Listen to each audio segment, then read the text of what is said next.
All right, hello.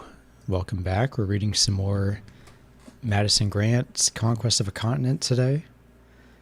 And last time we got kind of like a general overview of the the migrations from Europe to North America. And looks like today we're going to be talking mostly about New England.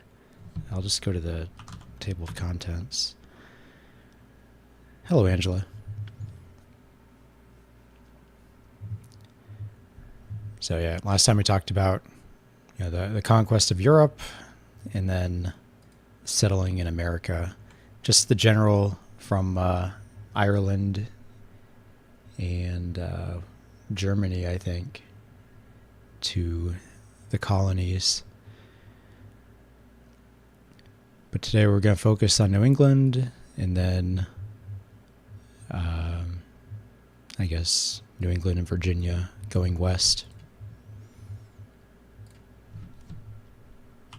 So what page was I on? Oh, I got it the first try. So I'll just make sure everything is good here. It looks like it is. So I was kind of skimming forward a little bit, just kind of looking. It looks like we have a lot of maps to look at today, so that's nice. So we'll just get right into it. The Puritans in New England. Taking up the settlement of the colonies more in detail, we may commence with New England. The first inhabitants of Massachusetts were predominantly from the eastern half of England. This contains the counties in which Nordic influence had probably been the strongest. And the early settlement of Massachusetts was by an overwhelmingly Nordic stock, judging alike by place of origin and by family and personal names. A study of the origin of the pioneers of Plymouth, Watertown, and Dedham shows that 2/3 of them came from a region along the English coast between London and the Wash, and mostly from the southern part of that stretch of territory. Although given an important position by historians because of its priority in the romantic incidents connected with its founding, Plymouth Colony, because of its small size, played only a minor part in the early development of the American nation. Its settlers, as shown by the detailed accounts available concerning many of them, were people of the lower and middle classes, mostly of good character, but attracting to their numbers also adventurers and men of more doubtful quality. Within 5 or 6 years after the landing at Plymouth Rock, the Plymouth settlers were already outnumbered by other settlers in New England, while Plymouth itself was the parent of a number of other settlements that outstripped it. During the decade 1630 to 40, it became a province of 8 small towns, 7 of them stretching for 50 miles along the shore of Cape Cod Bay from Scituate to Yarmouth, with Taunton lying 25 miles inland.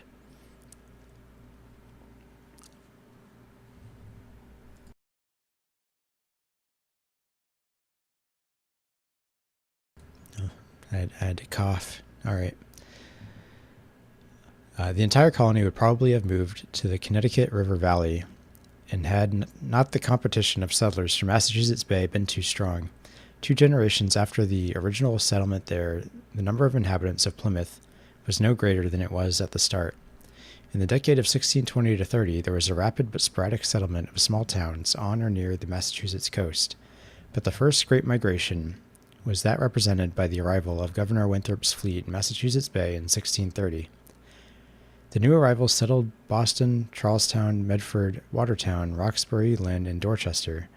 During the next decade, the Puritan emigration from England continued, again largely from the northern and eastern counties, overwhelmingly of as nearly pure Nordic stock as Great Britain could show. The difference in the antecedents of the Massachusetts Bay Colony from that of Plymouth is reflected in the differences in geographical and social origin. The Pilgrim Fathers, as everyone knows, took their start from Scrooby in Yorkshire, at the point where... Oh, it just cuts off in the middle of a map. Okay. At the point where this county joins Lincolnshire and Northamptonshire, under the leadership of Bradford, the local postmaster, and Robinson the clergyman, the capital for the enterprise was almost all subscribed in London, and only 1/3 of the first settlers were members of Robinson's congregation. The part of Scroobian Holland in that colony has therefore often been exaggerated. The English founders of the Massachusetts Bay Colony were, on the other hand, not merely religious dissenters, but powerful members of the Puritan nobility. The group attracted to their enterprise was therefore one of somewhat wider social outlook. It was distinguished for the same reason from most of the later emigration. So I'm going to take a look at this map for a little bit.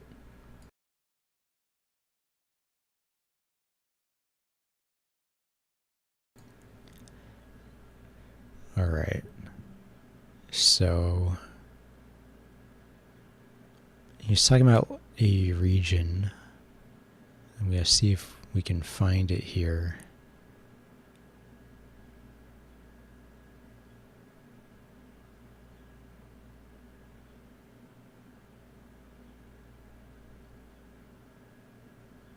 Maybe he was given a city name and not a region, because I don't see what he was talking about.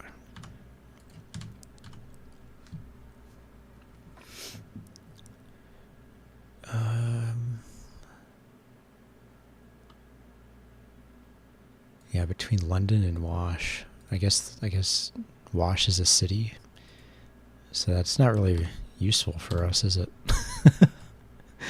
London is here. I can't highlight it, but you can see my cursor.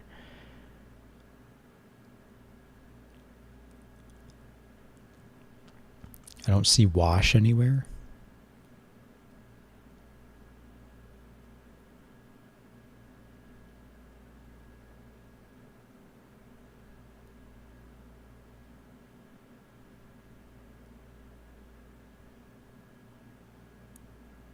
Yeah, I don't see it. Okay, great.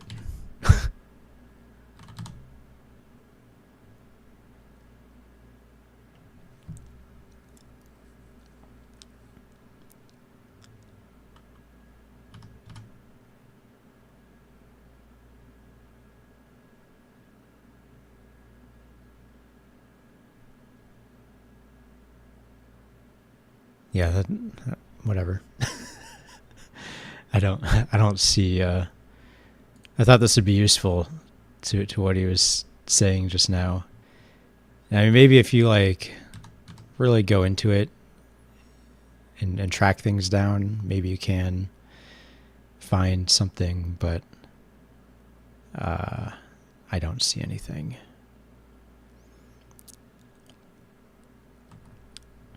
I mean, there's Yorkshire. He talks about that. There we go. We found one. So the Pilgrims are mostly from around here, I guess. All right. We'll just keep reading.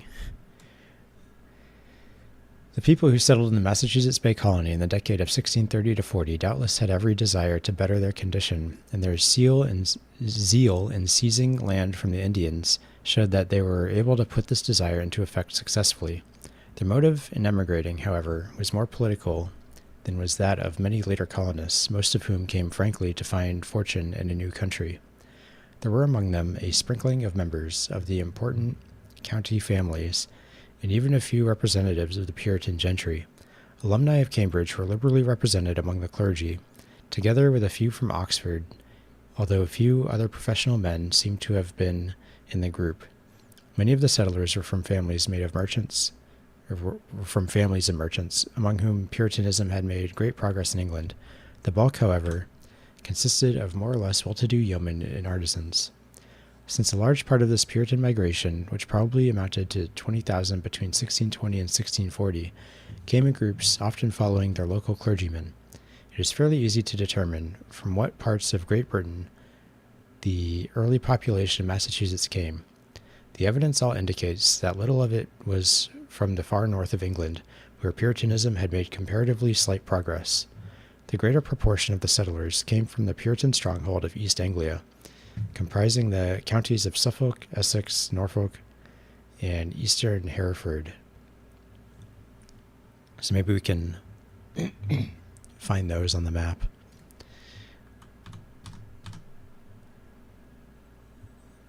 Yep, Suffolk, Norfolk, Essex, and what did he say?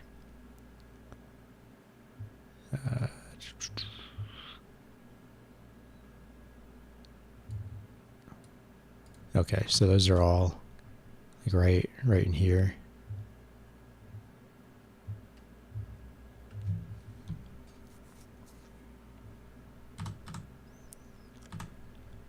Next to this was the emigration from Wessex, including Dorset, Somerset, and eastern Devon.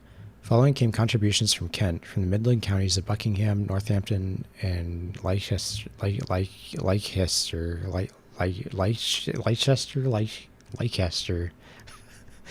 and considerable groups from the borders of Wiltshire, Hampshire, and western Berkshire, with some from as far as Gloucestershire near the Welsh border. All right, we'll look at some of these too. Lots of shires. All right, so a lot of people from the east at first, and then we have some of these kind of middle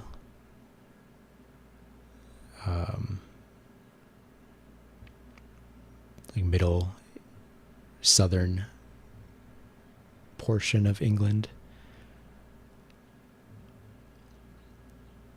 And oh yeah, here's Wales. So that's where he says near the Welsh border. So I guess here. Okay.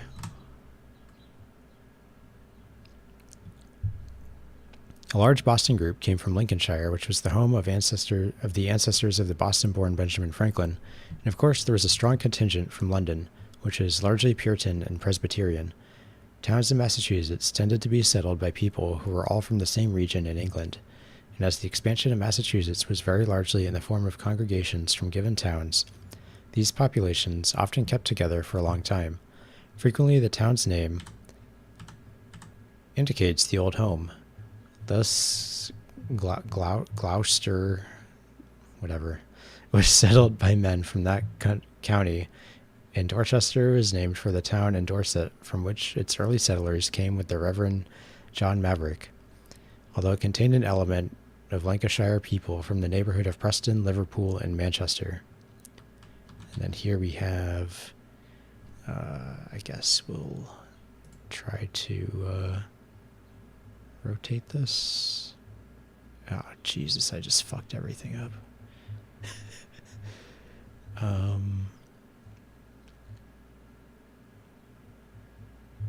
All right.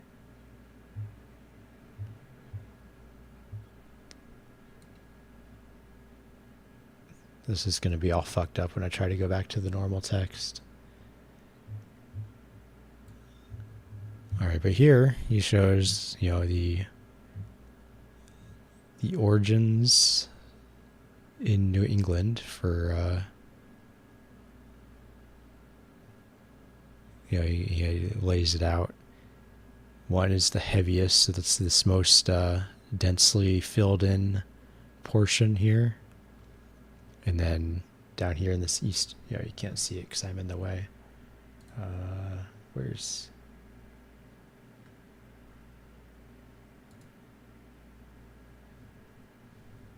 VTube Studio? All right.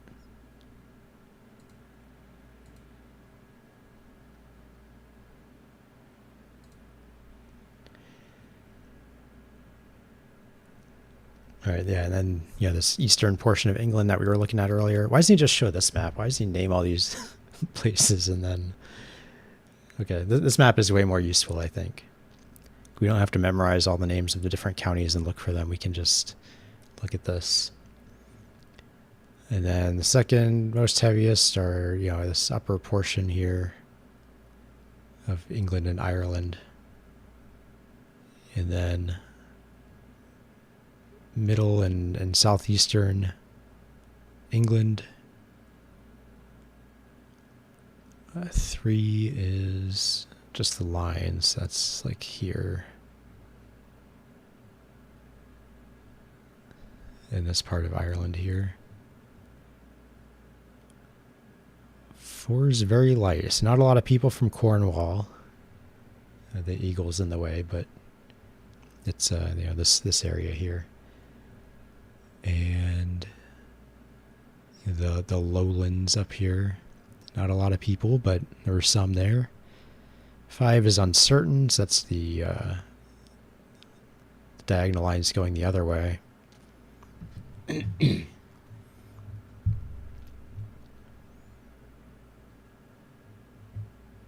And then 6 is the dots. It's only on this map here.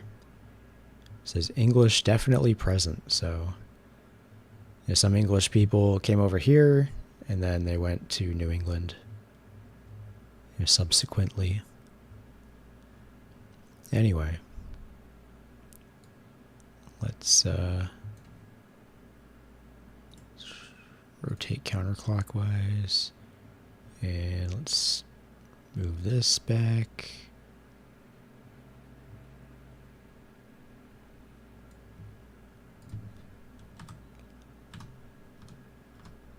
And yeah, that's all messed up, so I'll have to...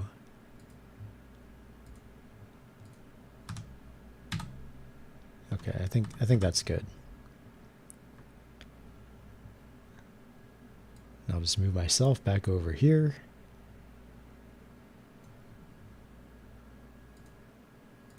Pull up YouTube again, and we're ready to continue. All right.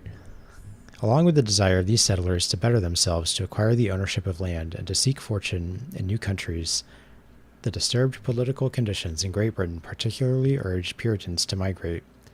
British documents of the period throw many sidelights on the nature and scope of this movement. Thus Lord Maynard, in a memorandum to Archbishop Laud in 1638, laments the intention of divers clothiers of great trading to go suddenly into New England. He hears daily of incredible numbers of persons of very good abilities who have sold their lands to depart, and says there is danger of divers parishes being impoverished. Since some of them liked the Massachusetts government no better than the one at home, the tide of emigration turned strongly toward the West Indies, the British islands of which were rapidly filled with Nordic stock. The history of Nordic settlement in the West Indies is little known and is exceedingly instructive in connection with a study of the people of the New World. Bermuda was colonized in 1612, St. Kitts in 1623, Barbados and St. Croix in 1625, and Nevis 3 years later. By 1640, Massachusetts had about 14,000 settlers, but St. Kitts had almost as many, and Barbados decidedly more. The number of Englishmen who migrated to the West Indies was perhaps 3 times as large as the number who went to all New England. Down to the end of the 18th century, the West Indies were flourishing, populous, and wealthy, but these islands then ceased to have any worldwide importance, not merely because of economic and agricultural changes, such as affected the sugar industry, but because the white man in the tropics could not compete on even terms with the Negro. It will be pointed out later that these islands are now virtually Negro territory, and they have become centers of emigration into the United States of a black population of low economic and social status, the Nordics having died out or lost their original characteristics or gone elsewhere. From 1640, the emigration from Great Britain to New England almost stopped, and the tide turned the other way. Many settlers in Massachusetts either returning to England or going to the West Indies. The natural increase of the population from then on accounts for most of the growth of the New England colonies. Even here, however, the Bay State fell behind Virginia in rate of increase of white population. Almost as soon as they had established themselves around Massachusetts Bay, groups of settlers began to push out in all directions, partly to get better or cheaper land, and partly to get greater independence of action. In this way, the settlement of Connecticut, another map, was begun as early as 1634. In the next year, emigrants arrived in Connecticut from Dorchester and Watertown in Massachusetts, and in 1636 from Newton. They established settlements in the Connecticut River Valley bearing the names of the Massachusetts towns from which they came, until the names of Windsor, Wethersfield, and Hartford were substituted. In 1638 came the settlements at New Haven, Guilford, Milford, and elsewhere. Stratford, Fairfield, Norwalk, and Stamford were established not many months later as a challenge to the Dutch from New York, who regarded that part of Connecticut as their own domain.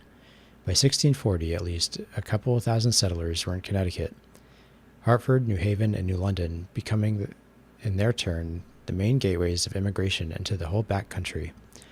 The settlement of New England was, in general, however, from south to north, proceeding along the river valleys. And we'll take a look at this map. I'm not going to turn this one sideways and really look at it. It looks pretty simple. So maybe I can just turn the OBS thing sideways. Let's see. There. Now you can look at it. And I'll just tilt my head. So we have Puritan emigration from England from 1620 to 1640. This is what he's been talking about. And you have... Alright, this is going to be weird. Because I'm also kind of looking at OBS. So people from England going to New England, to Maryland and Virginia, and then the West Indies. We had about 40,000 people, it looks like, going to Bermuda and Bahamas and everything, just like in the song.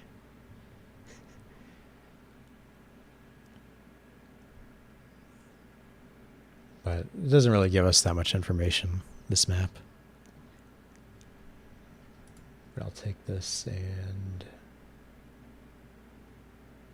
go back here. There. The fisheries and the excellent supply of timber for naval construction led to scattered settlements on the coasts of Maine even earlier. The lack of navigable rivers delayed penetration into the interior, but during the 17th century, the Massachusetts people had settled along most of the river valleys. Even to this day, the interior of Maine is very largely backwoods. This territory was claimed by Massachusetts as a part of its own dominion, from which it did not separate until 1820, when it was admitted as an independent state to offset Missouri in Henry Clay's famous Compromise. As Indians were gradually dispossessed, the population of Massachusetts continued to push westward. In 1676, the end of King Philip's War removed the fear of Indians for a time, and led to particularly active movements of population inland. Meanwhile, settlements had been made in New Hampshire and Rhode Island. The first settlement in New Hampshire had been made by David Thompson, a Scotsman who established himself on the coast, but its population came from Plymouth Colony and later from other parts of Massachusetts. The spread of the English in the New Hampshire mountains and forests, where the Indians continued hostile for a long time, was slow. And even at the time of the Revolution, New Hampshire contained few settlements of any size. The greatest development came toward the end of the period here considered. In 1700, it held but 5,000 or 6,000 souls. Up to 1760, only the coast towns had any considerable population, but the peace of 1763, which finally removed the French and Indian menace, resulted in a rapid penetration of settlers largely from Connecticut. In the next 15 years, 30,000 people are said to have entered New Hampshire from Connecticut alone, and 100 new towns have been planted. Rhode Island already had a few settlers before Roger Williams founded Providence in 1636, although that is generally regarded as the beginning of the colony. Portsmouth was founded in 1638, Newport and Warwick in 1639, and in 1644 these settlements were united under one government. Because of its small size, Rhode Island plays, in a sense, only a minor part in the history of the formation of the early population of North America, but it served as a place of entry for colonists from all sources, and it likewise attracted settlers from the other colonies due to its conspicuous policy of political and religious toleration. In another way, the small size of Rhode Island led to its being a source of colonization. Its available land resources were so small that large families soon exhausted them, and there was no recourse except to get out of the colony. It was therefore an incubator for colonists and furnished more immigrants than in proportion to its population than did other colonies which had greater resources wherewith to care for their own people. It may be said that while Massachusetts is the parent of all New England, the whole of New England is in some sense a parent of Rhode Island. In either case, the racial homogeneity of the population is conspicuous. The little groups of settlers who represented other than Nordic stock being insignificant in numbers, however, or however much they may appeal through sentiment to the pride of their descendants.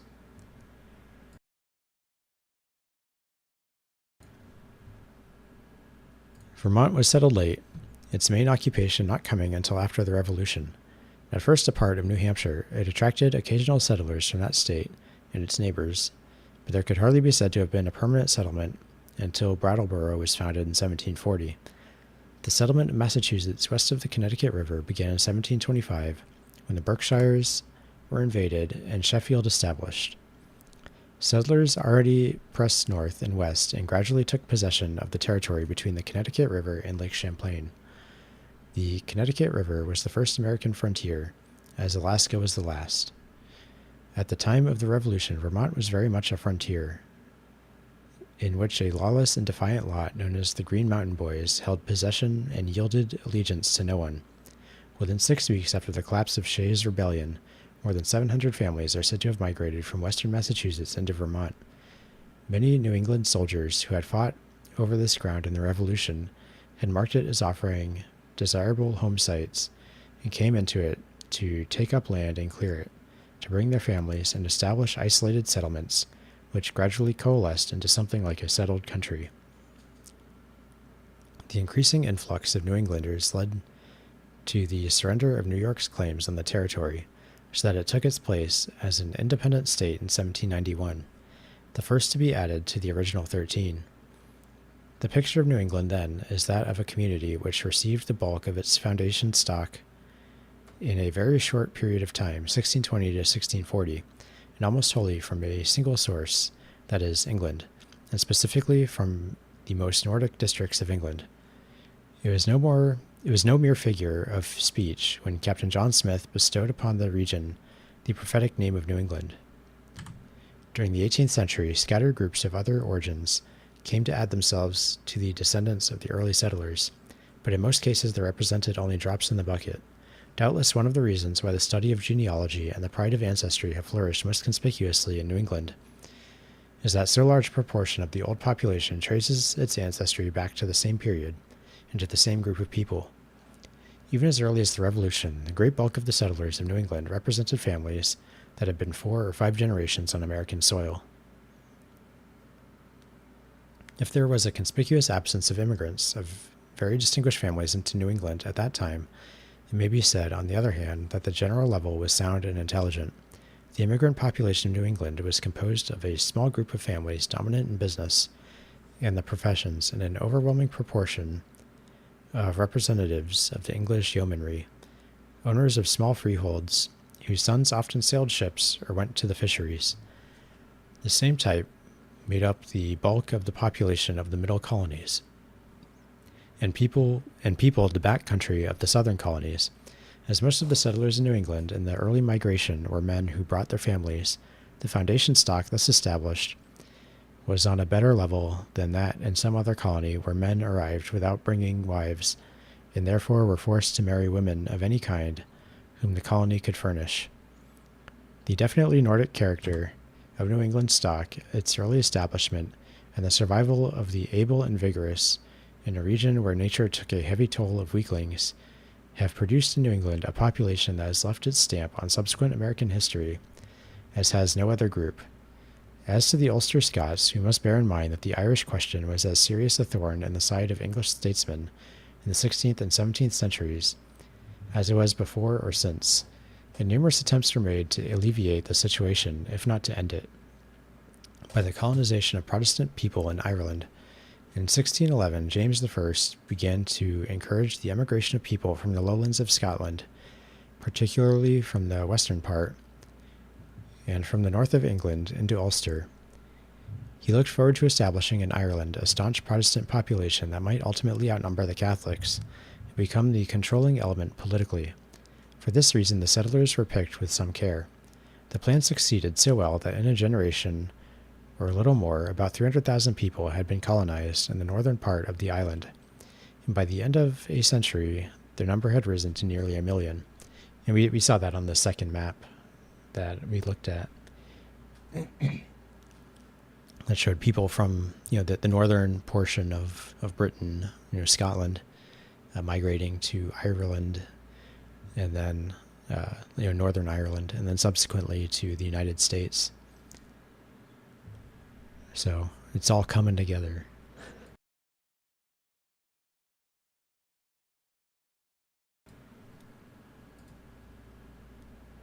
And I think I was at the end of this paragraph. Yeah. These are the Scotch-Irish of American history. The name is a grotesque misnomer, suggesting to the popular mind a sort of hybrid origin and hybrid character which has no basis in reality. They were not Irish in any sense of the word, and while most of them were Scotch, a great many were English. They are designated in this book as Ulster Scots. Following the planting of Ulster in the north of Ireland, there was a heavy British emigration into the east of Ireland. This was due partly to economic factors and partly to the desire of Cromwell, in his turn, to solve the Irish problem by colonization, after the precedent which James I had established. These English Protestants in eastern Ireland have too often been ignored. They, too, had nothing in common with the older Roman Catholic population of the eastern part of the island. Many of the Protestant Irish were Quakers. These adopted children of Ireland who migrated freely to the American colonies and have been assumed far too easily to have been Roman Catholics. While it is extremely difficult to arrive at exact figures on this point, there is some reason to believe that the number of Protestant English in the east of Ireland during the 17th century was as large as the number of Protestant Scotch in the north, and this former group contributed its quota of English population to the colonies. It was this group which imposed the English language on the Irish. Until the later 1840s, the Leinster Protestants and the Ulster Presbyterians were practically the only immigrants from Ireland to this country. The great movement of Ulster Scots to America, although of an entirely different degree of magnitude, has been perhaps second only to that from the English counties in its influence on the subsequent history of the continent. It began in the latter part of the 17th century, but did not reach its height until the first quarter of the 18th. 5 shiploads arrived in the summer of 1718, giving Cotton Mather the chance to note in his diary with anticipatory pleasure the merit that would accrue to him from showing, quote, kindness to ye indigent, end quote.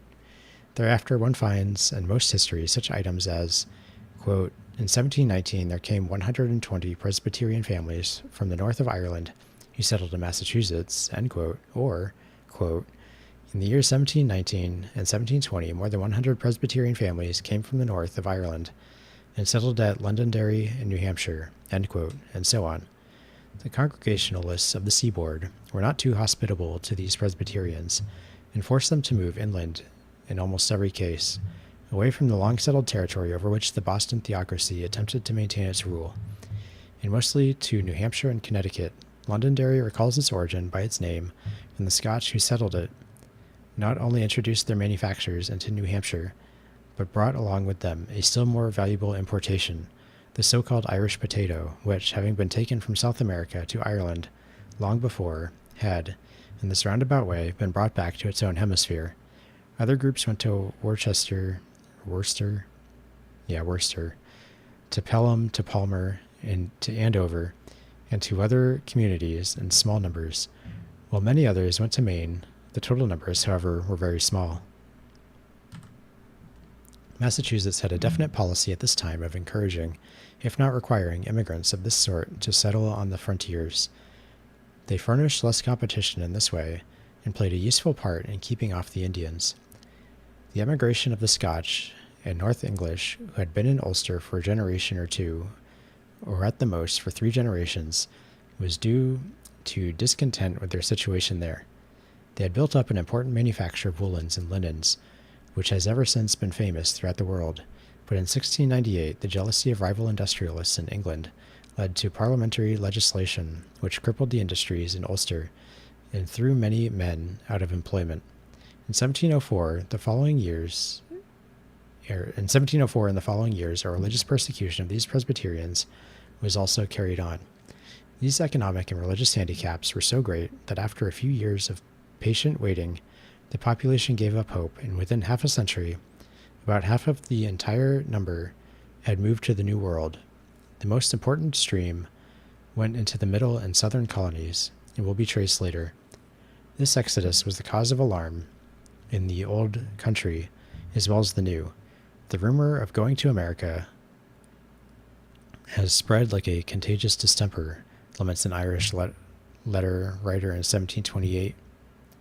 Quote, and the worst is that it affects only Protestants and reigns chiefly in the north, end quote.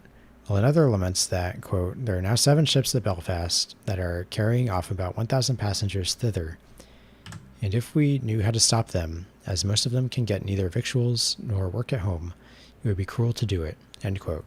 Reference will recur frequently to this immigration of Ulster Scots.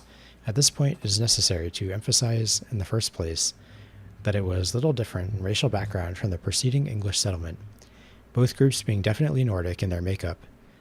In the second place, it was a valuable addition to the colonies in the quality and energy of its members.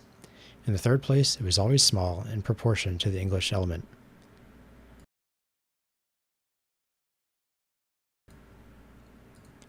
New England in 1790, regardless of numerous non-English groups, many of them of good individual quality, though insignificant in total numbers, is to be considered definitely as a transplanted English population, most of which had been settled in North America so long that its inhabitants of thought and action had become differentiated, one might say definitely American rather than English. A third source of New England settlers during this period, small in number but valuable in quality, is represented by the French Huguenots who arrived for the most part in the decade or two following the revocation of the Edict of Nantes. The Huguenot migration to America falls in 2 general epochs.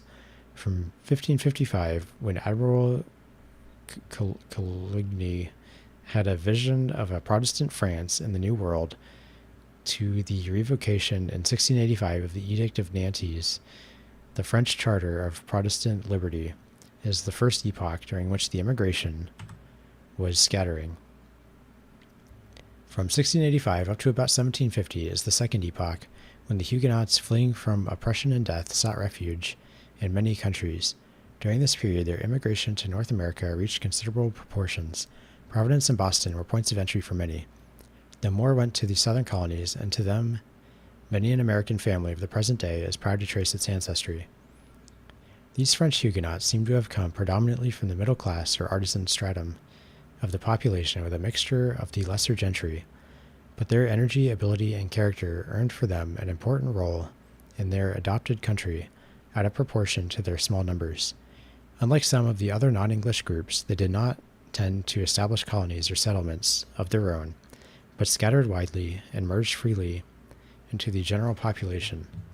This was the less difficult in that they came from the most Nordic parts of France, and in racial composition are scarcely to be distinguished from the English.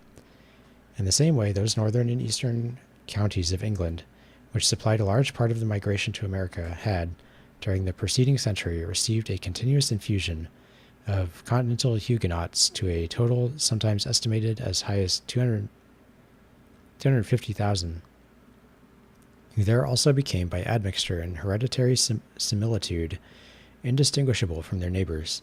The Indian population of New England, though never great, was largely exterminated by war, disease, whiskey, and the breaking up of their cultural and economic background. In the century before the settlement of Plymouth, smallpox, introduced from the Spanish Main, had flickered up and down the New England coast and had so decimated the natives that only a weakened remnant remained to oppose the whites. In contrast, in the 11th century, the Norsemen who attempted to found settlements on the New England coast had met with savage resistance from the natives, whom they called Skrellings.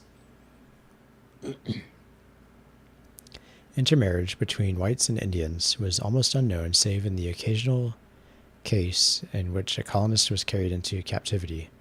The antipathy of the English settlers to the Indians was far too great to lead to the sort of miscegenation which was encouraged by the French in their part of the continent, and to which reference will be made later. In the British colonies, the half-breed was looked upon as an Indian, whereas in the French colonies, as generally in all colonial countries that had the Roman imperial tradition and the Roman Catholic religion, the half-breed was assimilated to the European group. Some of the remaining Indians along the Atlantic coast mixed with the runaway Negro slaves, but few of them contributed to the white population, and the term half-breed was in general a term of contempt. It was not until within the lifetime of those now living that an infusion of Indian blood became a subject of pride, particularly in Oklahoma, unless one makes exception for such isolated tales as the somewhat grotesque Pocahontas tradition in Virginia. The predominant influence of Massachusetts at the time of the Revolution is easy to understand. It possessed, to an unusual degree, unity in the various fields in which unity is most valuable to a nation: unity of race, unity of language, unity of culture, unity of religion, unity of institutions, and more than anywhere else in the United States, its unity was attained through a long-continued independent growth on American soil. The French and Indian menace held back the rapidly multiplying population of New England for at least a generation. The agricultural areas were carrying more population than they could support, and they were waiting for a favorable opportunity to spread out. This opportunity came in the overthrow of Montcalm at Quebec in 1759. The Peace of Paris in 1763 left the road open, and the New England population began to push north, west, and south with a vigor that was reflected in the activity of the communities at home.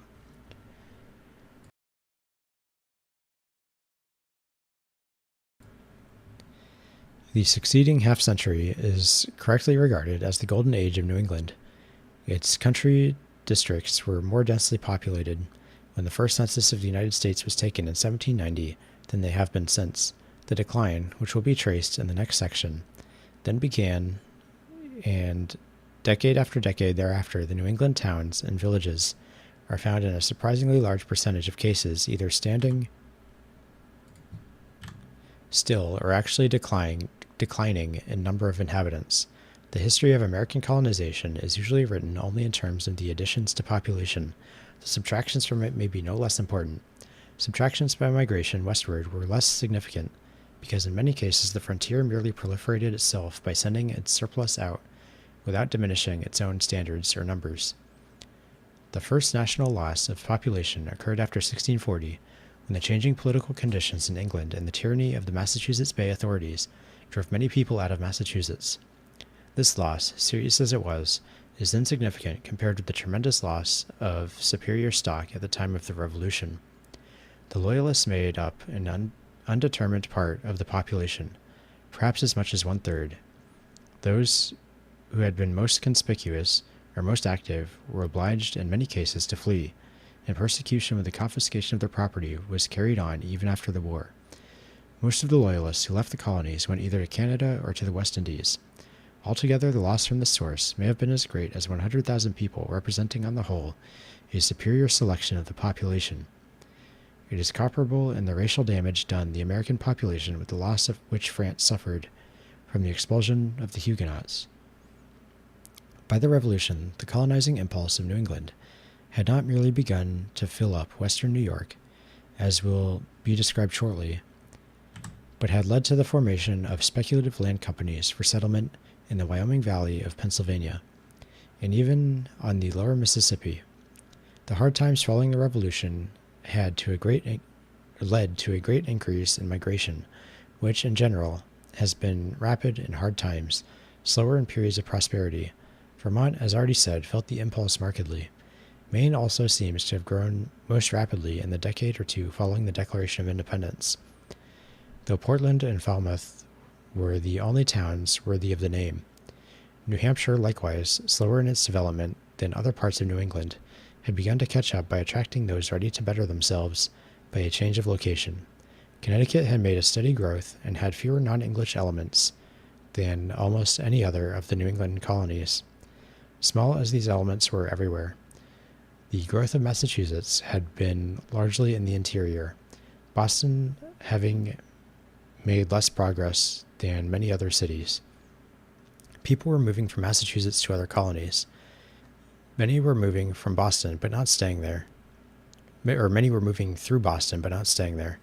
Politically and culturally important, the hub of the universe stagnated industrially until the beginning of the manufacturing era. And that's it for Chapter 5.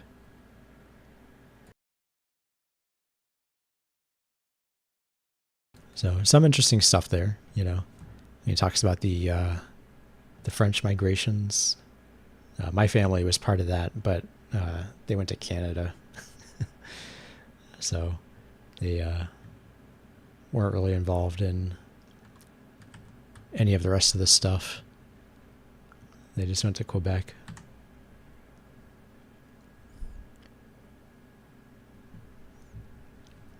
By this next chapter, we will talk about going west from New England and Virginia. So maybe like New York and Pennsylvania and that kind of going west, not necessarily like, you know, out west.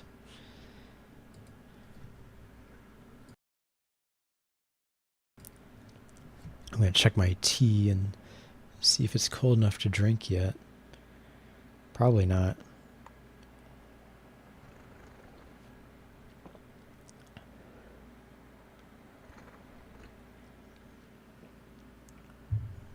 I don't know. It's pretty hot, but I can manage a little bit.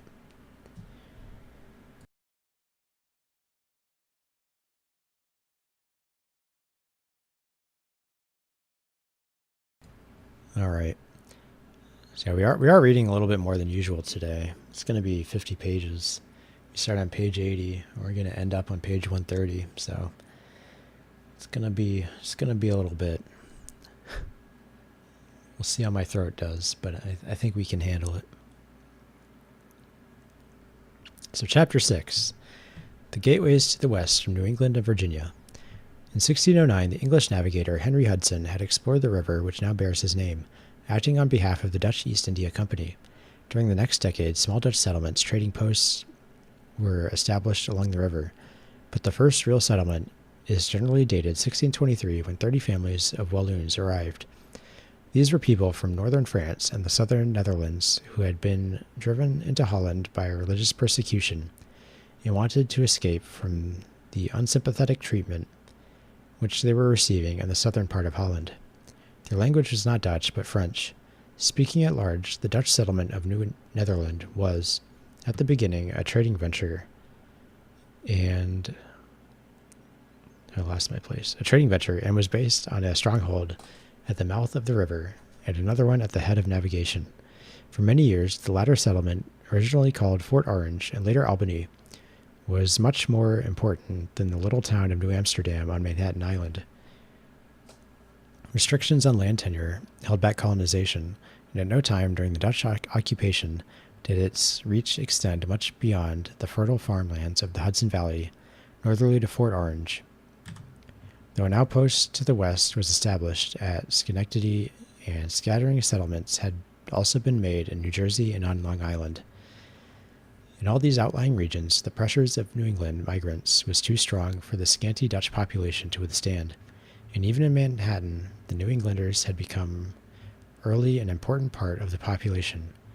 The immigration of respectable Dutch families did not begin in general until after 1638, when the monopoly of the West India Company was abolished. Many of the families who became great landowners in the northern part of the Hudson River Valley were from Gelderland, east of the Zuider Zee, the town of Mallorca being one of the principal centers of emigration. While many of these Dutch families were of excellent mercantile stock, it is a mistake to suppose that they represented the social elite of the home country. Although the Dutch have left a permanent mark on the Hudson River Valley, the contribution which they made to the future population of the state was small. When England captured the colony in 1664 and the Dutch immigration ceased, there were probably not many more than 10,000 inhabitants in the whole region, and of these from a quarter to a third were English. Holland at the time was not at all a colonizing nation. Its overseas ventures were for the purpose of trade, and it had not sufficient surplus population to settle colonies permanently. The amount of Dutch and Huguenot blood that was perpetuated in the later history of the colonies was, therefore, small by comparison with the English, but was for the most part of the same racial stock. 6,000 or 7,000 Dutch in the present state of New York in 1664 are to be compared with 35,000 English in Virginia and 50,000 in New England at the same date. There was no further general and organized emigration from Holland to America until the close of the Revolution. At that time, some of the Amsterdam bankers, who had loaned millions of dollars to the revolutionary government, decided to try to capitalize their investments and bought nearly 4 million acres of land in New York and Pennsylvania. Most of the settlers on this tract were not Dutch, and while Dutch names may still play an important part in the social registers of New York and Albany, Dutch blood is insignificant in the present makeup of the population of the United States.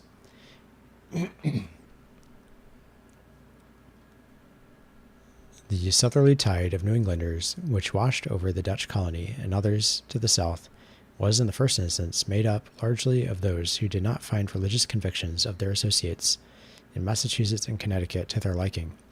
The little forts of the Dutch in the Connecticut Valley were swamped shortly after 1630, and by 1639 the Connecticut people of English ancestry had established themselves at Greenwich within 30 miles of New Amsterdam, and in other towns even nearer.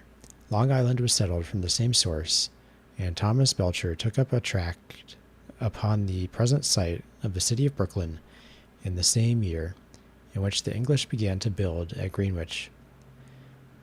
Brooklyn, until the 20th century, has been a typically New England community, entirely distinct from the other boroughs of Greater New York. The eastern end of Long Island was long separated from the western end, and was settled directly from Connecticut. The Hamptons are virtually still part of New England. The development of the southern part of New York State was particularly of the Hudson River Valley, was delayed indefinitely by the great land holdings of the so-called patroons, or great landlords. New York City continued to be a cosmopolitan and nondescript town, built up on commerce and trade, and without any particular racial complexion. Even at the time of the Revolution, it was inferior alike in size and in influence to Philadelphia and Boston, and New York State was but seventh in population among the 13 colonies. The real foundation of the greatness of the Empire State was the New England colonization of northern and western New York, which created a territory that was, and has ever since remained, quite distinct in political complexion and economic social interests from the Hudson River Valley and the metropolis at its mouth. The commercial greatness of the city of New York dates from the opening of the Erie Canal in 1825, which made New York the outlet of the Lake States. Meanwhile, however, several other foreign invasions had taken place. The French Huguenots, racially Nordic and almost identical with the British, began to arrive in colonial New York after 1685, founding the town of New Rochelle to commemorate the French city from which so many of them had come. Here, as elsewhere, their influence was far in excess of their proportionately small number. In 1711, Governor Hunter of New York became imbued with grandiose ideas about developing the resources of his province and began to look for a source of cheap labor for its exploitation. He found this in the German districts on the Rhine, broadly known as the Palatinate, where various national elements, not merely German and Alsatian, but French, Swiss, Moravian, and miscellaneous, were gathered, and where the religious persecution to which they were subjected as Protestants, and the excessive hardships which they were compelled to endure from invasions and the armies of Louis XIV, had reduced them to great misery. The population was ripe for emigration, and furnished the only substantial element of non-Nordic origin in the colonial history of America. It is not necessary to trace in detail the innumerable petty sects and national elements, often 2 or 3 times removed from their original home, of which this Palatine emigration was composed. For the present purpose, it was predominantly German-speaking, and largely of the round-headed Alpine stock and racial makeup.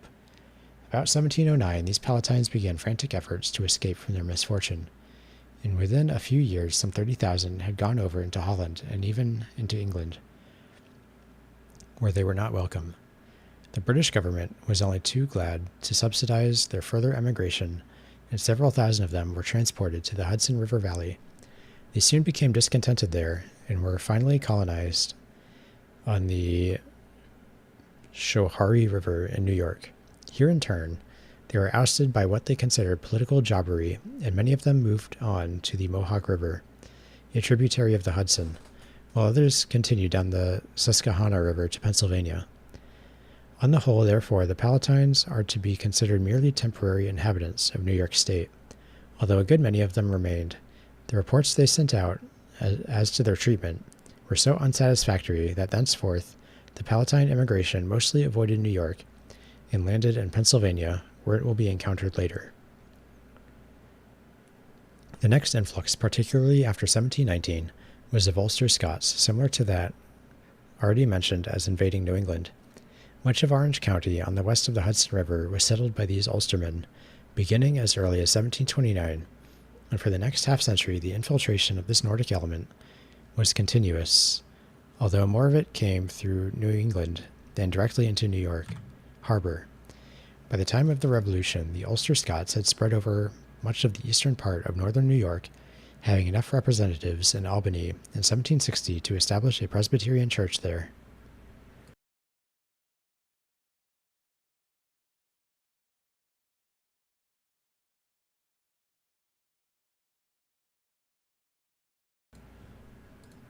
All right.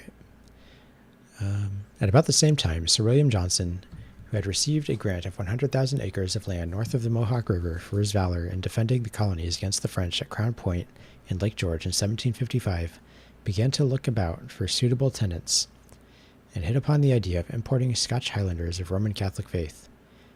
Some hundreds of these arrived just before the Revolution, and like Sir John Johnson, son of Sir William, espoused the cause of the Loyalists.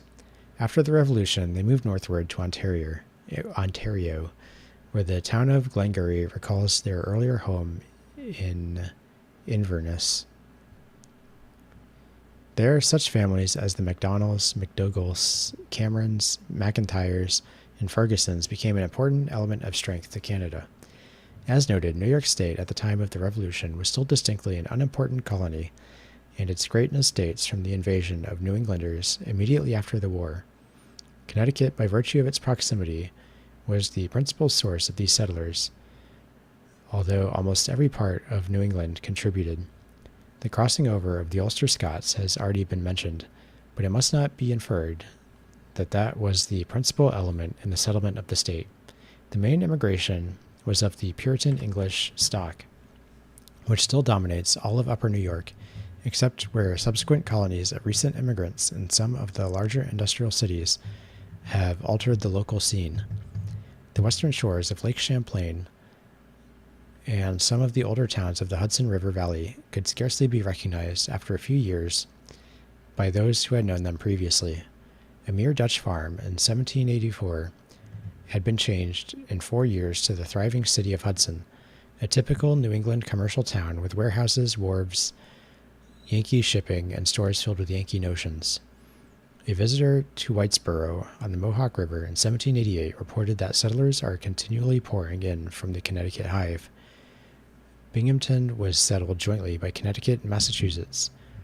The same spirit caused a mixing up of the population within the limits of New England, so that, to take a single illustration, the men of Middlefield, a small hill town in western Massachusetts, were found on inquiry to come from nearly 60 different towns in Massachusetts and Connecticut. After the Revolution, the more enterprising young men of Massachusetts and Connecticut began to leave their hometowns.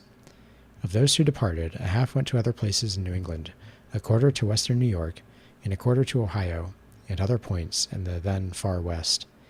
The extreme western part of New York State had not yet begun to develop as early as the period of which we are speaking. Canandaigua was the largest town in 1790, and it had but 100 inhabitants. Pioneers came from New Jersey and Pennsylvania by way of the Susquehanna and Tioga rivers, went to Seneca Lake, and thence to Cayuga. Others from Connecticut had entered the valley of the Mohawk by way of Albany and Fort Schuyler. Small settlements sprang up at Bath, Naples, Geneva, Aurora, Seneca Falls, Palmyra, Richmond, Fort Stanwix, and Marcellus. The Erie Canal was as yet undreamt of.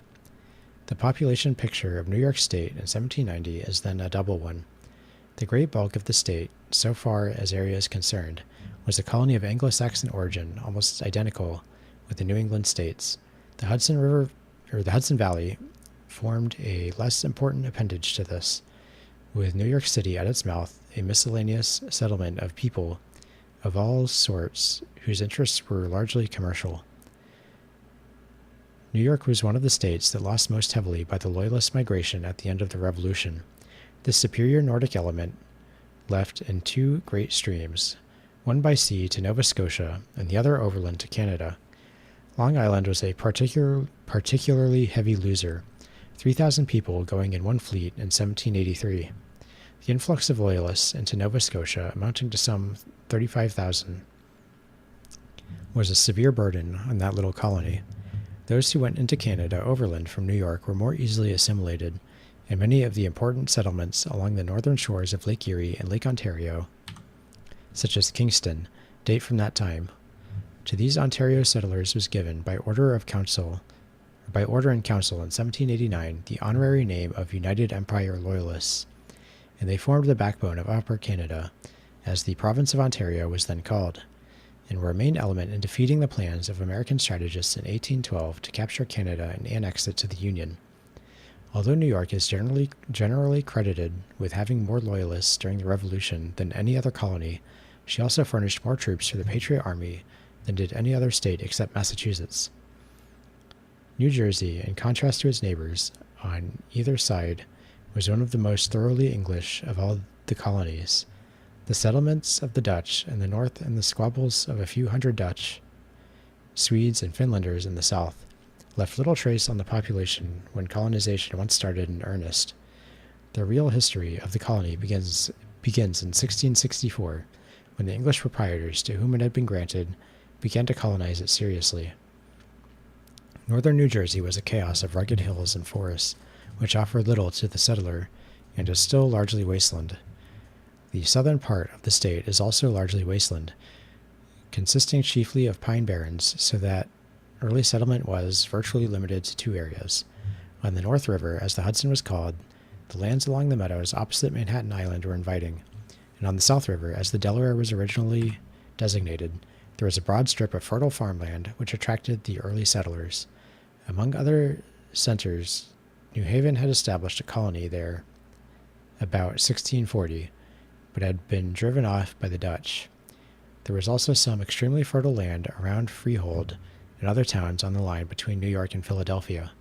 Since these two areas were so inaccessible to each other by direct communication, the state grew up in two distinct settlements, that along the western side of New York Harbor, then known as East Jersey, and that on the Delaware, known as West Jersey.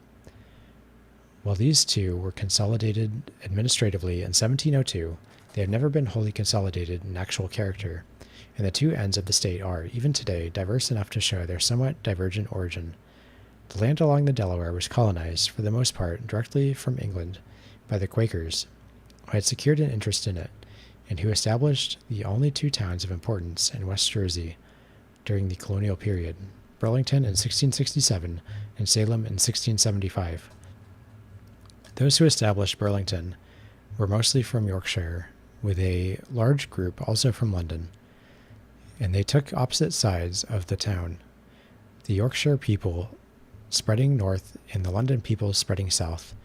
Geographical difficulties checked the southward spread so that Cape May was settled separately by people from Connecticut and from Long Island.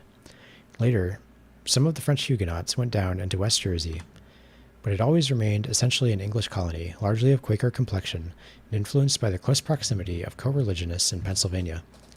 East Jersey, like western New York, represents more directly a New England outpost. Elizabethtown had been established in 1665 by emigrants sent direct from Great Britain, but Newark had, at almost the same time, been colonized by people from Connecticut, who at first gave to it the name of their old home, Milford. The Elizabethtown Association somewhat later sold part of its territory to people from New Hampshire and Massachusetts, who established the two hamlets of Woodbridge, Piscataqua, now New Brunswick.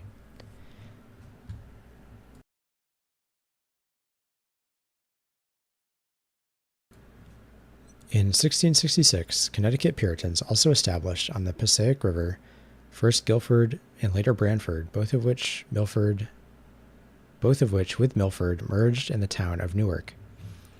The New England overflow continued until the shores of Newark Bay had become another New England colony. Such communities as the Oranges were chiefly transplanted Puritan towns. The proprietorship of East Jersey shortly passed into the hands of Scotsmen, and a steady emigration of these began about 1684.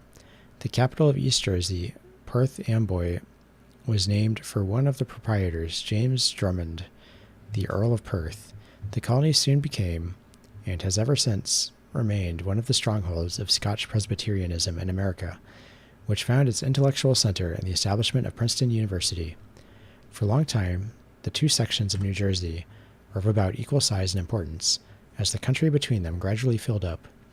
The state grew slowly until at the time of the Revolution, its population was estimated at about 120,000. Another 15 years saw a healthy growth, the first census in 1790 showing 184,139 inhabitants. The somewhat complicated details of its development should not obscure the fact that New Jersey was one of the most purely white Protestant Nordic settlements in the colonies.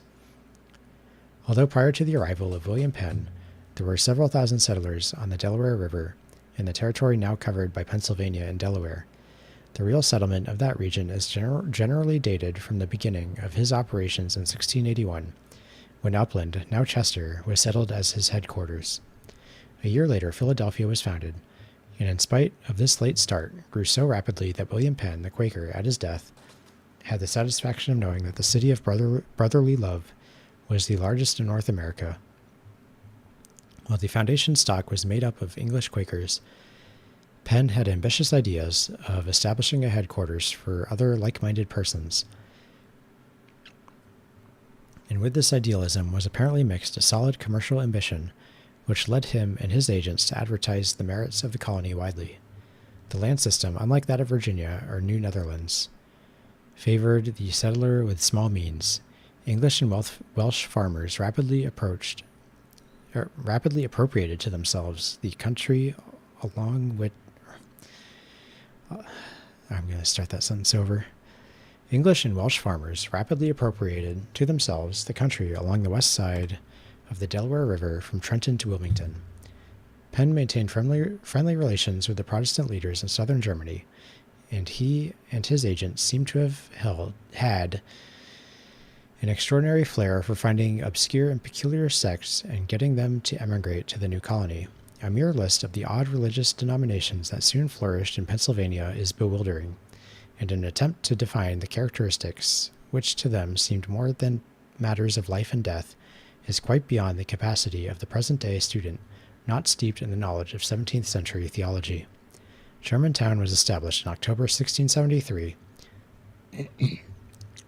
the first outpost of the Alpine race in the present territory of the United States.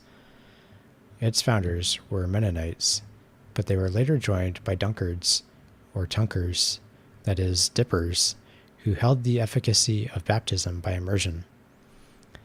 Generally speaking, the Germans who came to Pennsylvania during the first quarter century of its settlement belonged to these distinctive sects, while after that time the immigration was made up of a somewhat more uniform mass of adherents of either the Lutheran or the Reformed Church. This difference soon became a recognized one for an easy division of the Pennsylvania Dutch, as this mixed group of Alpines came to be called, not very correctly from an assimilation of Pennsylvanisch Deutsch. One would ask, on hearing such a person mentioned, does he belong to the sects or to the church people? I'm going to take a little tea break here.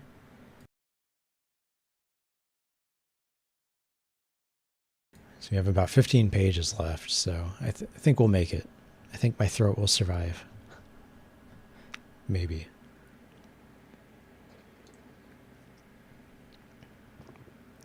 I was kind of struggling the last few pages. But I don't want to stop in the middle of a chapter, so...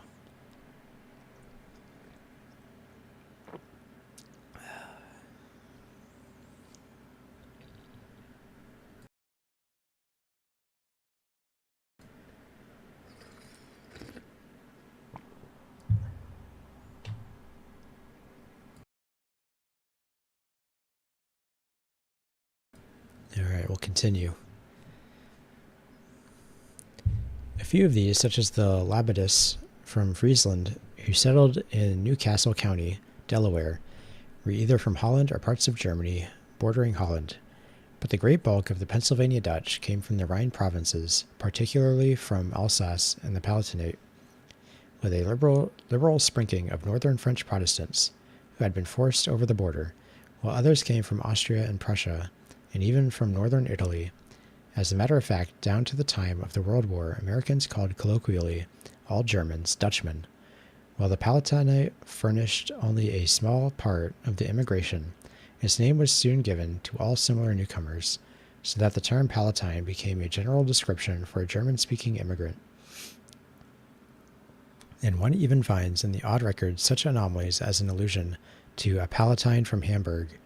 An important center of their dispersion was the town of Krefeld, near the border of Holland. The colonies in general, being overwhelmingly and typically British, looked with suspicion on any alien groups, and New England in particular probably would not have encouraged these Alpines to enter at all. Virginia, with its Church of England establishment and its self-conscious English attitude, was likewise not disposed to be hospitable to such a large group of foreigners. Governor Oglethorpe attracted some of them to Georgia, but not very successfully, and will be mentioned later. One important group of his settlers, in particular the Moravians, left Georgia about 1739 because they were required to take up arms against the neighboring Spanish in Florida. They moved to Pennsylvania, where they founded in 1741 the town of Bethlehem, which has been their headquarters ever since.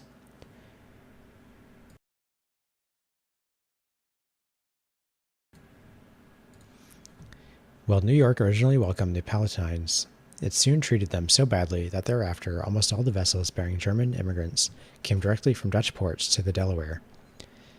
And if by chance an occasional ship was forced to make a landing in New York, its passengers quickly made their way across the Jerseys into more hospitable territory. Even in Pennsylvania, the invasion of the Germans eventually began to cause alarm among the English-speaking and dominant part of the population. In Virginia, this attitude of exclusion of supposedly alien races had been maintained ever since the first permanent settlement. Inspired by visions of building up a great industry, the proprietors of that colony had set out with their second supply, a little group of 8 artisans from Germany and Poland who were skilled glassmakers. The English colonists charged them with treasonable dealings with the Indians, and the chronicler of the settlement refers to them disgustedly as those damned Dutchmen. Benjamin Franklin, who in 1753 expressed his opinion of some of his fellow citizens in a letter to Peter Collinson, was merely reflecting an attitude which the English stock had more or less generally taken when he declared, quote, "Those who come hither are generally the most stupid of their own nation, and as ignorance is often attended with credulity when knavery would mislead it, and with suspicion when honesty would set it right, and as few of the English understand the German language, and so cannot address them either from the press or the pulpit, it is almost impossible to remove any prejudices they may entertain. Their clergy have very little influence on the people, who seem to take a pleasure in abusing and discharging the minister on every trivial occasion. Not being used to liberty, they know not how to make a modest use of it. And as Holbein says of the young Hottentots, that they are not esteemed men until they have shown their manhood by beating their mothers, so these seem not to think themselves free till they can feel their liberty in abusing and insulting their teachers. Thus they are under no restraint from ecclesiastical government. They behave, however, submissively enough at present to the civil government, which I wish they may continue to do, for I remember when they modestly declined intermeddling in our elections, but now they come in droves and carry all before them except in 1 or 2 counties." And there's a footnote here that says he's talking about Pennsylvania. And continuing with the quote, "Few of their children in the country know English. They import many books from Germany, and of the 6 printing houses in the province, 2 are entirely German, 2 half German, half English, but 2 entirely English. They have 1 German newspaper and 1 half German. Advertisements intended to be general are now printed in Dutch and English. The signs in our streets have inscriptions in both languages, and in some places only German. They begin of late to make all their bonds and other legal instruments in their own language, which, though I think it ought not to be, are allowed in our courts, where the German business so increases that there is continued need of interpreters, and I suppose in a few years they will also be necessary in the assembly, to tell one half our legislators what the other half say. In short, unless the stream of their importation could be turned from this to other colonies, as you very judiciously propose, they will soon so outnumber us that we will, in my opinion, not be able to preserve our language, and even our government will become precarious. The French, who watch all advantages, are now themselves making a German settlement back of us in the Illinois country, and by means of these Germans they may, in time, come to an understanding with ours, and indeed, in the last war, our Germans showed a general disposition that seemed to bode us no good. And there's another footnote that says the French and Indian War. All right. For when the English, who were not Quakers, alarmed by the danger arising from the defenseless state of our country, entered unanimously with an association, and within this government, in the lower counties, raised, armed, and disciplined near 10,000 men. The Germans, except a few, in proportion to their number, refused to engage in it, giving out one amongst another, and even in print, that, if they were quiet, the French, should they take the country, would not molest them. At that time abusing the Philadelphians for fitting out privateers against the enemy, and representing the trouble, hazard, and expense of defending the province as a greater inconvenience than any that might be expected from a change of government. Yet I am not for refusing to admit them entirely into our colonies. All that seems to me necessary is to distribute them more equally, mix them with the English schools where they are not too thickly settled, and take some care to prevent the practice, lately fallen into by some of the ship owners, of sweeping the German jails to make up the number of their passengers. I say I am not against the admission of Germans in general, for they have their virtues, their industry and frugality are exemplary. They are excellent husbandmen, and contribute greatly to the improvement of a country." End quote. Ben Franklin reminds me a lot of Cicero. I'm reading Dio's History of Rome right now. And it's like they just talk shit. And that's all they do. But yeah, it seems like he was against these sort of like immigration conclaves that people still build up even today. Instead, rather spread them evenly so they can be, filtered out and assimilated into the dominant culture. Which, if you say that now, you're racist or whatever. But back then it was fine. Everyone was racist back then, so it was okay. By 1727, the English in Pennsylvania had become sufficiently alarmed over the proportions of the Palatine invasion to demand a careful record of the numbers arriving each year, so that from then on there is full official record of all foreigners entered at the port of Philadelphia. By that time, there were probably 15 or 20,000 Germans already in the province, and the record mentioned indicates that between 1727 and 1745, approximately 22,000 arrived by ships. To this number should, of course, be added the high natural increase of those already settled. Since the English had preempted much of the desirable land along the Delaware and around Philadelphia, the Germans, with whom the acquisition of farming land was a dominant passion, mostly went westward of the English settlement and formed a belt where their language was, and in scattered groups to this day is spoken.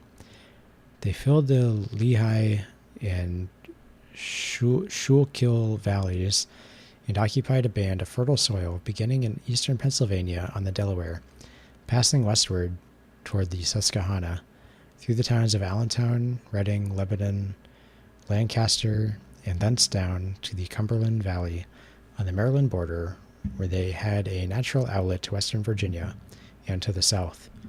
The tier of counties north of this belt and along the borders of New York was comparatively neglected by them and was filled largely by settlers from Connecticut.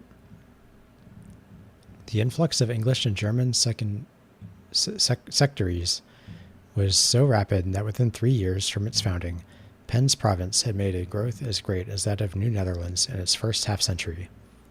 The early Quakers who belonged to the privileged group grew prosperous, and many of them, finding the strict ordinances of their sect somewhat oppressive, became Anglicans.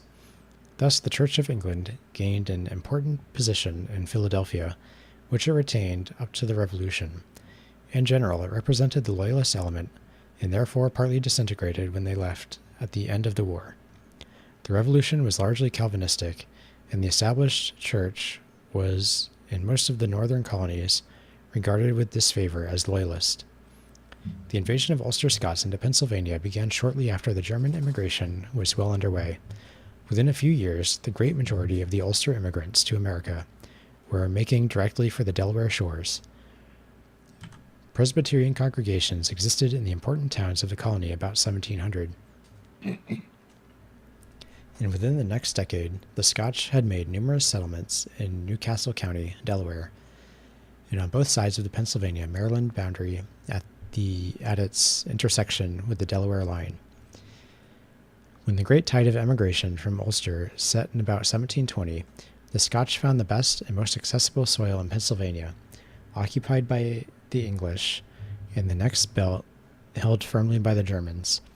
In general, therefore, they were obliged to pass over these two territories and settle still farther west, particularly in the Cumberland Valley, of which Gettysburg, York, and Carlisle are now important centers.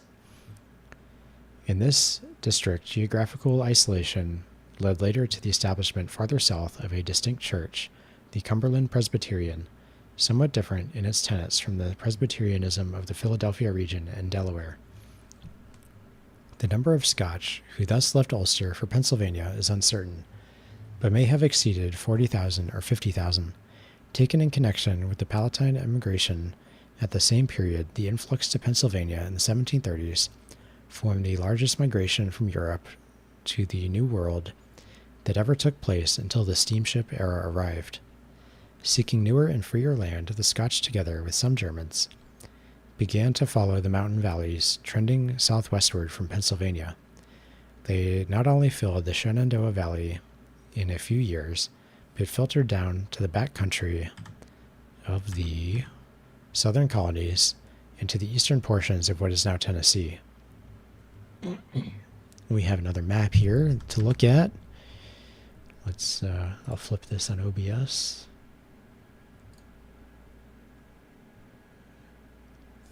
This gives us the territorial growth of the United States. So we have our original 13 colonies here, the purchase of Florida, the Louisiana Purchase, that was a big one. And Texas. Yeah, all right, my cursor's back. Okay. And from the Mexican session after the Mexican-American War, people have been talking about this territory a lot lately because they're like, oh, California is really Mexico, but, no, it's not. And then Oregon country. So I guess we're going to talk about all this, I assume.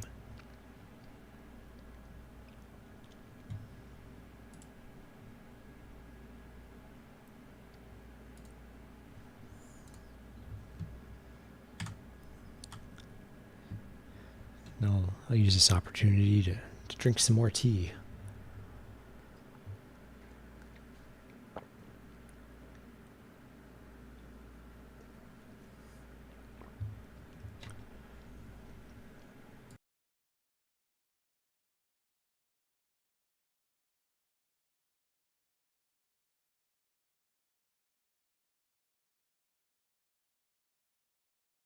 All right, continue on.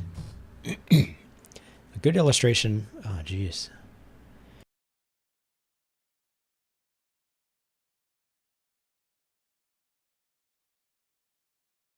All right, let's try this again.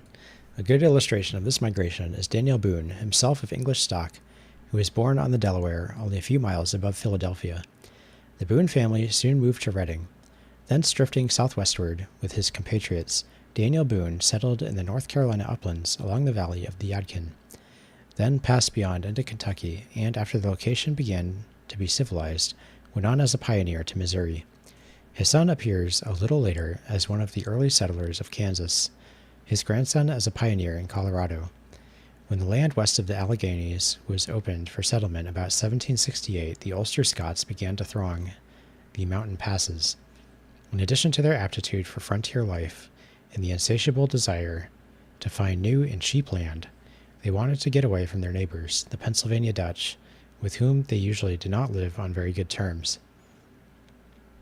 Pittsburgh rapidly became a Nordic territory settled mainly by the Ulster Scots.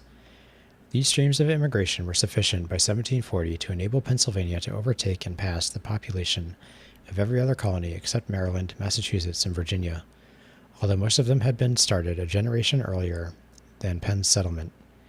A decade later, Maryland was passed, and just after the Revolution, Massachusetts was outstripped, while Philadelphia remained the metropolis of the United States until finally excelled by New York City in the first half of the 19th century.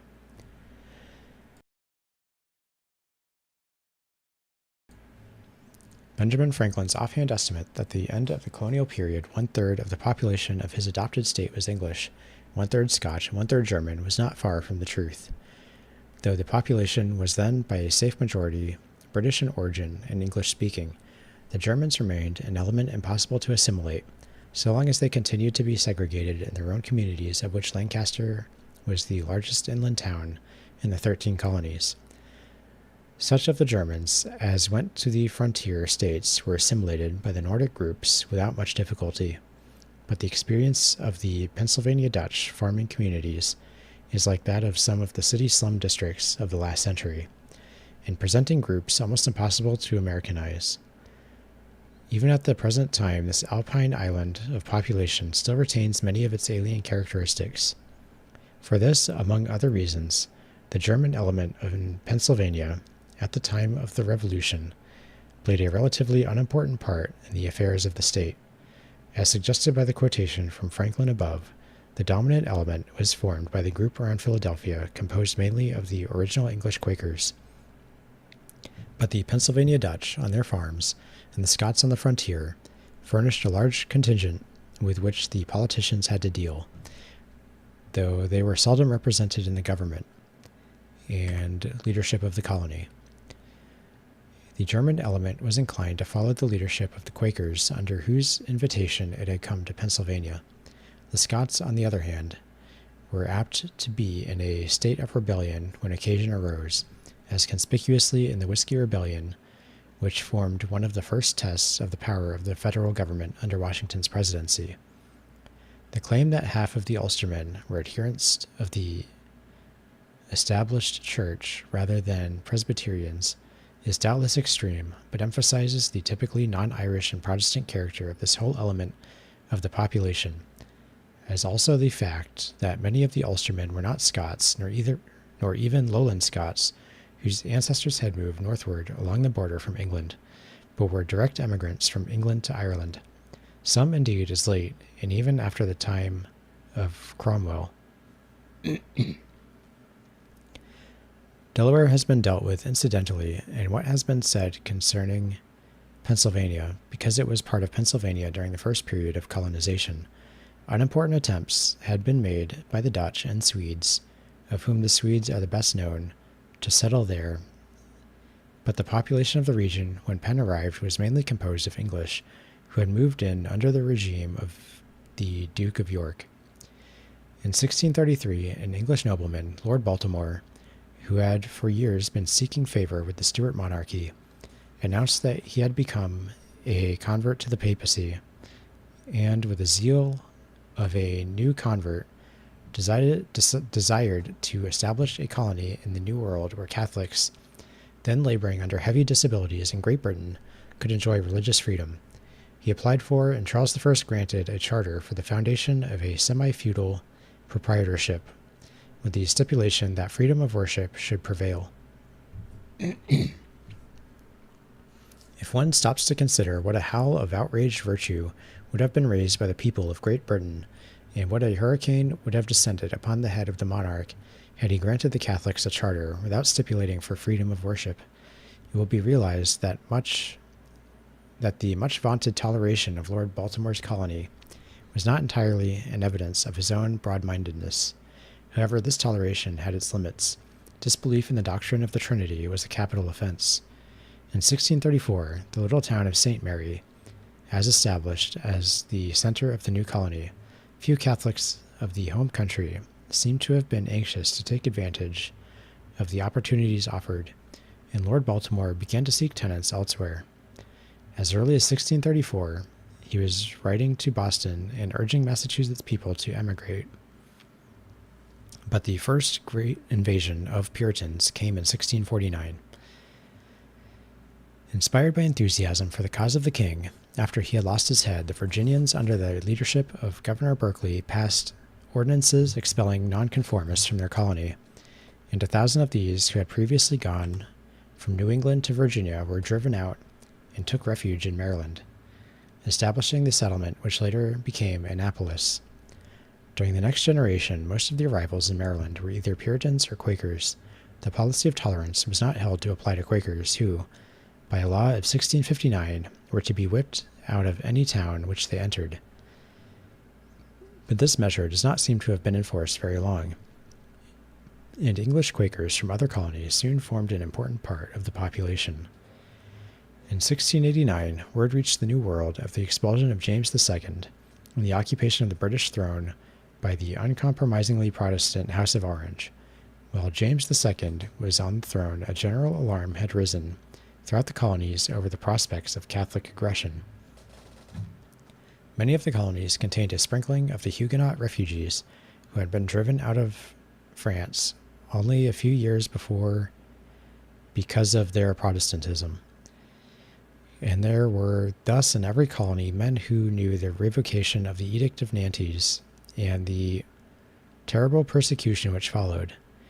The tragedy of the 30 Years' War was also still fresh in the minds of many.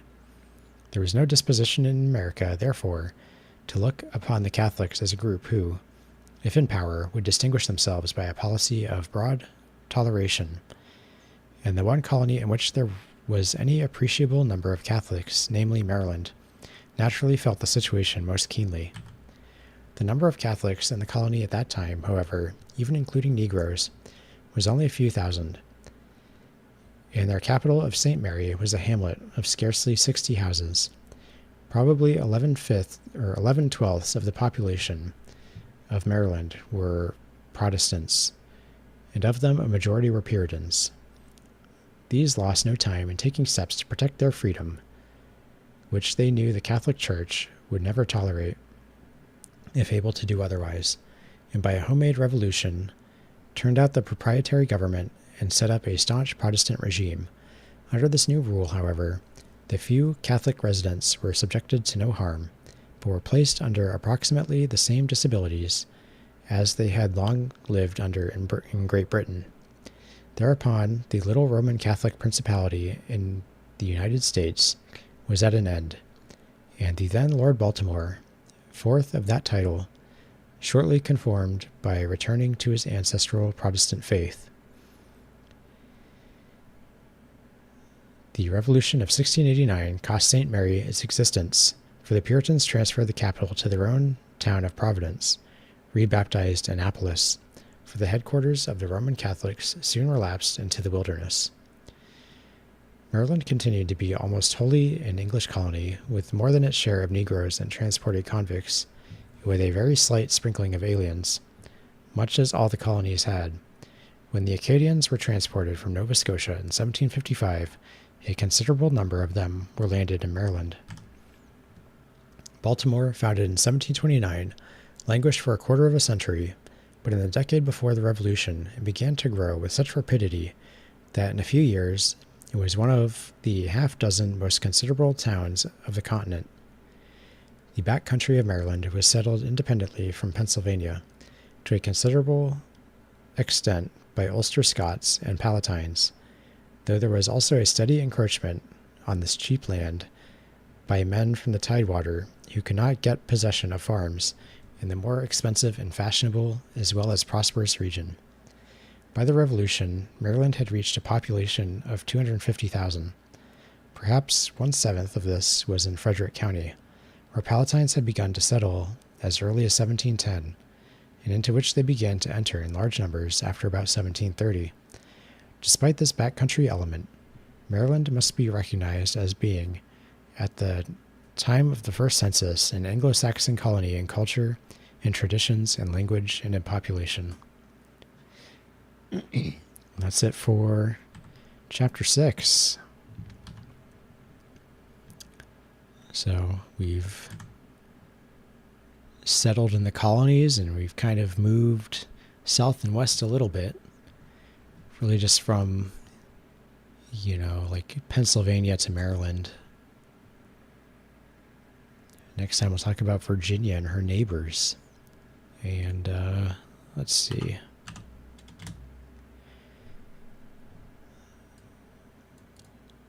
So we're at 1:30. So I guess we'll do about another 50 pages next time.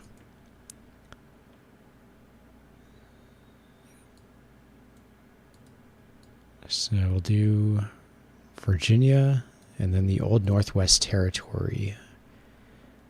Which I think by Northwest Territory, I think it means like the Midwest, what we say now. I don't remember where the last map we saw was. There we go. Yeah, here it says, Northwest Territory. So this is what we're going to be talking about next time. Not this Northwest. This one.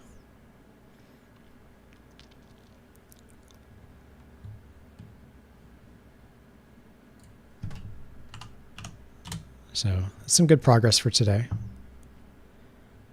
Next time, we'll do these next 2 chapters. I'm not really sure when that will be, because I think I'll be working next weekend. I'm not 100% sure. So I want to finish Mega Man X8, and I want to read some more of this, but I'm not sure when the next stream will be. So I'll put a slot up when I know. I was supposed to work this weekend, but then they moved it to next weekend, and I mean, who knows, right? So I'll put the stream slots up when I can. Reading this is going to take priority, I think. So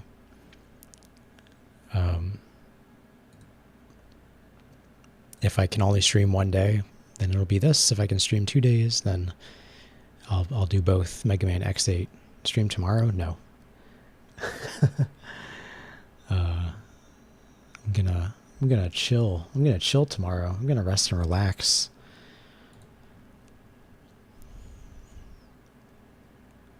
Yeah,